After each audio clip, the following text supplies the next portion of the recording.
Shalom saudara-saudari terkasih dalam nama Tuhan Yesus Kristus. Perkenalkan, nama saya Krisna Mahardika Guru Klaro. Saya mahasiswi dari YKN Tarutu. Saya jurusan PA semester 4 grup F.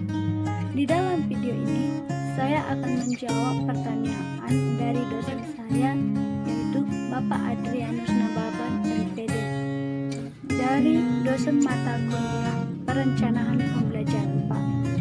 Baiklah, saya akan menjawabnya mulai dari nomor yang pertama. 1. Pengertian perencanaan pembelajaran. Secara KBBI, perencanaan berasal dari dasar kata rencana, yang artinya adalah konsep, rancangan, atau program. Dan perencanaan berarti proses, perbuatan, dan cara merencanakan. Jadi, saya dapat mengartikan perencanaan pembelajaran yaitu proses sistematis dalam merumuskan tujuan atau rancangan yang detail secara spesifik, bertujuan untuk kegiatan apa yang akan dilakukan, metode apa yang benar dalam melakukannya, materi apa yang akan diberikan, serta alat dan media apa yang akan diperlukan. Usaha ini sangat mempermudah dan membantu proses belajar mengajar, maka diperlukan penyusunan perencanaan pembelajaran. Yang kedua, tuliskan dan sebutkan benefit yang didapat dalam perencanaan pembelajaran selama perkuliahan berlangsung. Benefit yang saya dapat, yang pertama yaitu saya dapat mengerti tentang pengertian perencanaan pembelajaran, yaitu perencanaan pembelajaran adalah proses yang merumuskan rancangan secara spesifik yang bertujuan untuk membantu dan memudahkan kegiatan-kegiatan yang akan dilakukan selama proses pembelajaran berlangsung. Yang kedua, manfaatnya bagi saya yaitu saya dapat memahami tahapan komponen-komponen dalam membuat SPP pembelajaran. Yang selanjutnya, saya dapat memahami mengenai pengembangan materi pembelajaran, yang dimana bahan dan materi pembelajaran atau learning materials adalah segala sesuatu yang menjadi isi kurikulum yang harus dikuasai oleh siswa sesuai dengan kompetensi dasar dalam rangka pencapaian standar kompetensi setiap mata pelajaran dalam satuan pendidikan tertentu. Yang terakhir, manfaatnya bagi saya yaitu dalam hakikat pengalaman belajar. Pengalaman belajar adalah sejumlah aktivitas siswa yang dilakukan untuk memperoleh informasi dan kompetensi baru sesuai dengan tujuan yang hendak dicapai. Ketiga, saya akan memaparkan mengenai komponen-komponen RPP pembelajaran yang jumlahnya ada 11. Saya akan menyebutkan dan menjelaskannya, yakni 1. Identitas program pendidikan atau standar kompetensi lulusan SKL. Yang kedua, kompetensi inti atau KI. Kompetensi inti adalah tingkat kemampuan untuk mencapai standar kompetensi lulusan yang harus dimiliki oleh peserta didik dalam setiap tingkat kelas ataupun program. Yang ketiga yaitu kompetensi dasar atau KD. Kompetensi dasar adalah pengetahuan, keterampilan, dan sikap minimal yang harus dicapai atau dimiliki oleh seorang siswa untuk menunjukkan bahwa siswa tersebut telah mampu menguasai standar kompetensi yang telah ditetapkan. Yang keempat yaitu indikator pencapaian kompetensi atau IPK.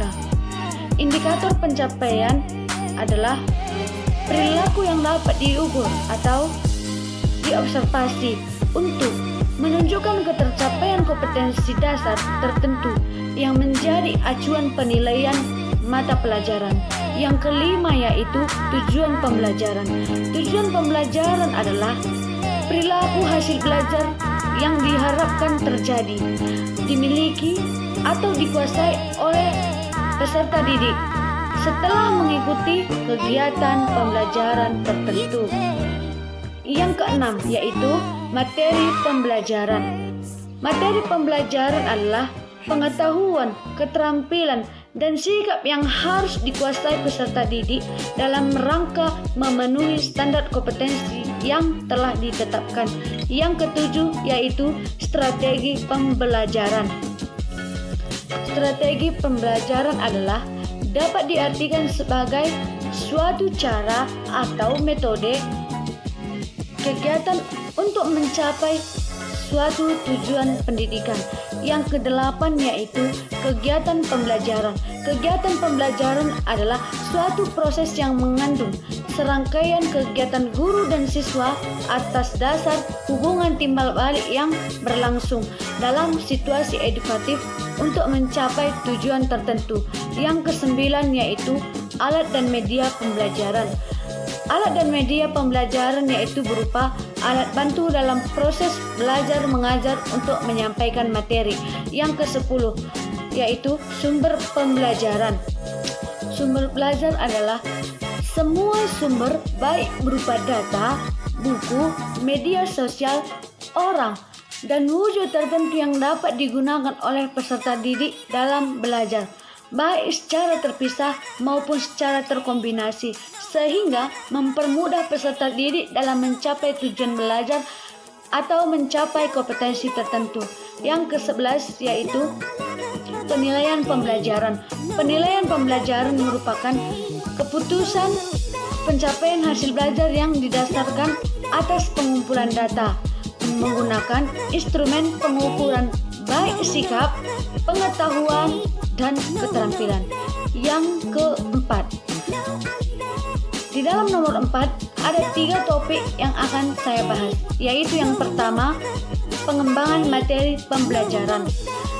Materi pembelajaran merupakan suatu yang disajikan untuk guru, diolah dan kemudian dipahami oleh siswa dalam rangka pencapaian tujuan-tujuan instruksional yang telah ditetapkan.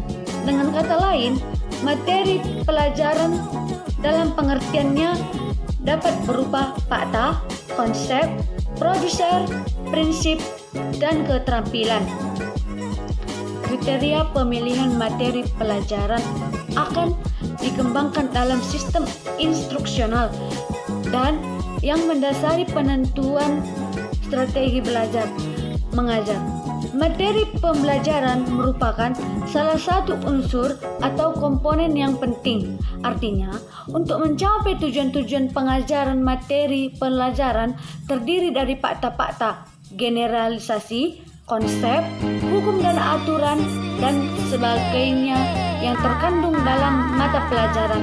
Identifikasi satuan bahasa meliputi penentuan satuan bahan pelajaran dan cara menentukan suatu pelajaran, salah satunya menetapkan satuan-satuan konsep dan pengertian atau masalah sebagai satuan bahasa.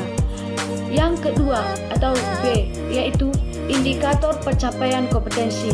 Indikator pencapaian kompetensi yang merupakan tolak ukur ketercapaian suatu kompetensi dasar dirumuskan dengan menggunakan kata kerja operasional atau KKO yang dapat diukur, yang mencakup sikap dan nilai-nilai karakter, pengetahuan, dan keterampilan. Yang ketiga atau C, tujuan pembelajaran. Tujuan pembelajaran merupakan rumusan perilaku yang harus dicapai oleh peserta didik setelah mempelajari sepasang kompetensi dasar meliputi pengetahuan, keterampilan, dan sikap dan nilai-nilai karakter dengan menggunakan kata kerja operasional yang dapat diamati dan diukur. Sekian dan terima kasih. Selamat menonton dan menikmati channel YouTube saya. Jangan lupa like, share, komen, dan subscribe. Dadah!